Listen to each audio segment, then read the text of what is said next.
Hey everyone, welcome back to Corporate Decoder, the place where we decode corporate filings so you don't have to. Today we're diving into Pulmatrix's latest 10K report, their annual report, and trust me, this one has more twists and turns than a roller coaster at midnight, but like all roller coasters, it ends in the gift shop. We're talking mergers, potential asset sales, and a whole lot of financial juggling, so get ready. The big story here is the proposed merger with Colgan, but the company's future operations are highly dependent on this merger actually happening. There's a big question mark hanging over whether this deal will go through and what happens if it doesn't. Let's start by getting grounded.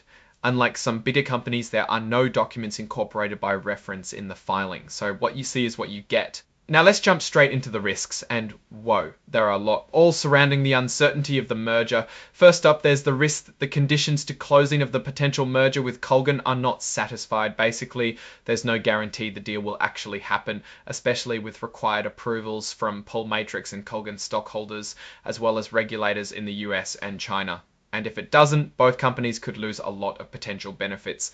There's also risk for existing Pulmatrix stockholders. We may engage in the sale, license transfer, disposition, divestiture, or other monetization transaction Pulmatrix legacy business. This means Pulmatrix is looking to sell off its existing assets, which could leave current stockholders with a smaller piece of the pie in whatever company remains after the merger. On the other hand, if they can't sell things, the deal won't happen, which brings us back to the big problem. The report also tells us that to complete the merger, they need approval from Nasdaq to list the new shares. So if they can't get that, no deal. It's a bit of a high wire act.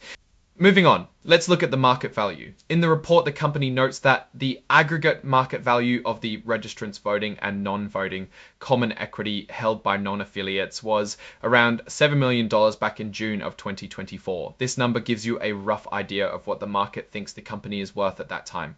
It's not a huge shock with their size, but they note that they are considered a non-accelerated filler and a smaller reporting company. This impacts what kind of reporting they have to do. All right, now let's dig into the financial results. Here we can see what they have been doing. In 2024, research and development expenses dropped to $7 expensive 50 pinole vend xmeloteg in dollars and $5 million the previous year. That's a pretty big decrease, so it is important to note that they aren't pumping as much into future products anymore. On the other hand, general and administrative expenses rose a bit to $7.8 million. This is likely driven by the merger process and associated costs. This is also an interesting thing to note.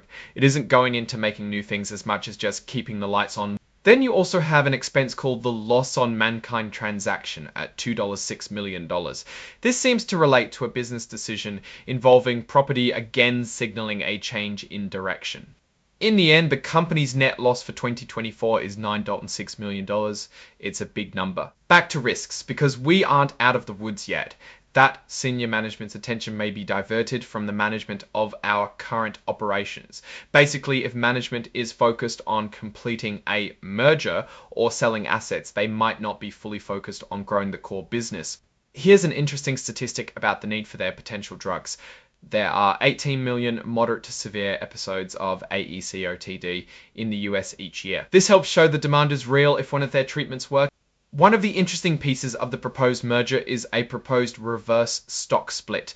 The company cautions readers that the proposed reverse stock split may not increase the combined company's common stock price, something to keep in mind.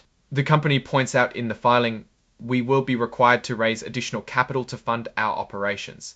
They point out this raise could affect our business and stock. One risk in the report is the following: we may be unable to adequately protect or enforce our rights to intellectual property. Basically, they are saying someone could steal their ideas or otherwise devalue them. Another key filing in the report is the form of lockup agreement. These restrict when insiders can sell stock after the merger. This can also give confidence to the market. As you can see, there were a lot of reference to filing forms. For example, this Form S3 Exhibit 3.1, which is what they use to register securities. Now let's see what the auditors have to say. In our opinion, the financial statements present fairly, in all material respects, the financial position of the company. That's what you want to hear. Looking closer at the statement of cash flows, net cash used in operating activities was around $10.7 million. It's a lot of money going out with not enough coming in. Long-term restricted cash, money that is locked away, was only at $10,000. That is just sitting there, but it is not a great deal to begin with. The text above this line seems interesting, but the bot refuses to scroll to it or even recognize it. So what's the verdict?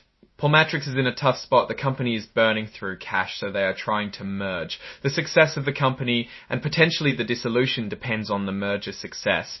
Thanks for watching Corporate Decoder. If you found this breakdown helpful, hit that like button, drop a comment, and of course subscribe for more deep dives into the world of corporate filings. What company should I decode next? Let me know in the comments.